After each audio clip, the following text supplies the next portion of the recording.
বিশ্ব রাজনীতিতে গুরুত্বপূর্ণ হয়ে উঠেছে ভূরাজনীতি। নিজেদের ক্ষমতা আর আধিপত্য বিস্তারে এর দিকে নজর শক্তিধর দেশগুলোর। এছাড়া চাপ তৈরি করতে ব্যবসায়িক নিষেধাজ্ঞা কিংবা শুল্ক বৃদ্ধির পথেও হাঁটছে অনেক দেশ। অস্ত্র হিসেবে ব্যবহার হচ্ছে নিষেধাজ্ঞা পাল্টা নিষেধাজ্ঞা। এমন রাজনৈতিক অস্থিরতার মধ্যে আগুনে ঘি ঢালল চীন। নিজেদের জাতীয় নিরাপত্তার বিষয়টি সামনে এনে নতুন প্রবিধান ঘোষণা করল দেশটি, যেখানে মাটির নিচে থাকা বিরল খনিজ পদার্থ রপ্তানি নিষিদ্ধ করা হয়েছে। এসব খনিজ মূলত বৈদ্যুতিক গাড়ির চুম্বক কিংবা ইলেকট্রনিক্স পণ্য তৈরিতে ব্যবহৃত হয়। তবে হঠাৎ চীনের রপ্তানি নিষিদ্ধ ঘোষণায় ক্ষেপেছে যুক্তরাষ্ট্র। এ নিয়ে চীন যুক্তরাষ্ট্র সম্পর্ক আরও উত্তপ্ত হতে পারে বলে মনে করছেন বিশ্লেষকরা। বিশ্বব্যাপী বিরল খনিজের পরিশোধিত অংশের 90% যোগান দেয় চীন।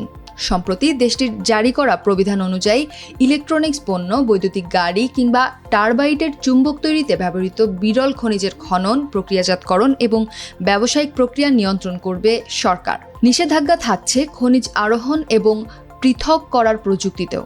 খনিজ পদার্থের প্রবাহ ট্র্যাক করতে বিশেষ পদ্ধতিও চালু করবে সরকার, যেখানে 17 ধরনের খনিজ পদার্থের নাম রয়েছে। সরকারের এই ঘোষণা আগামী 1 অক্টোবর থেকে কার্যকর হবে। 2023 সালে কম্পিউটার চিপ তৈরিতে ব্যবহৃত জার্মেনিয়াম ও গালিয়াম রপ্তানি সীমাবদ্ধ করে চীন। সেবারও নিরাপত্তার বিষয়টি সামনে এনেই এমন সিদ্ধান্তের ঘোষণা দিয়েছিল। এদিকে দিন দিন বাড়ছে বৈদ্যুতিক গাড়ির চাহিদা, ফলে বাড়ছে কিছু বিরল খনিজ পদার্থ। ইউরোপীয় ইউনিয়নভুক্ত দেশগুলোতে 2030 সালের মধ্যে এসব খনিজের চাহিদা বাড়বে 6 গুণ। 2050 সালের মধ্যে এর আকার বেড়ে দাঁড়াবে 7 গুণে। এ অবস্থায় চীনের সিদ্ধান্তকে মোটেও ভালোভাবে নেয়নি যুক্তরাষ্ট্র।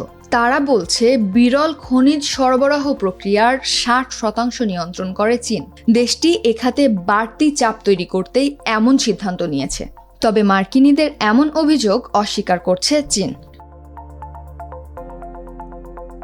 চীন যে এমন সিদ্ধান্ত নিতে পারে তা হয়তো আগেই ধারণা করেছিল যুক্তরাষ্ট্র।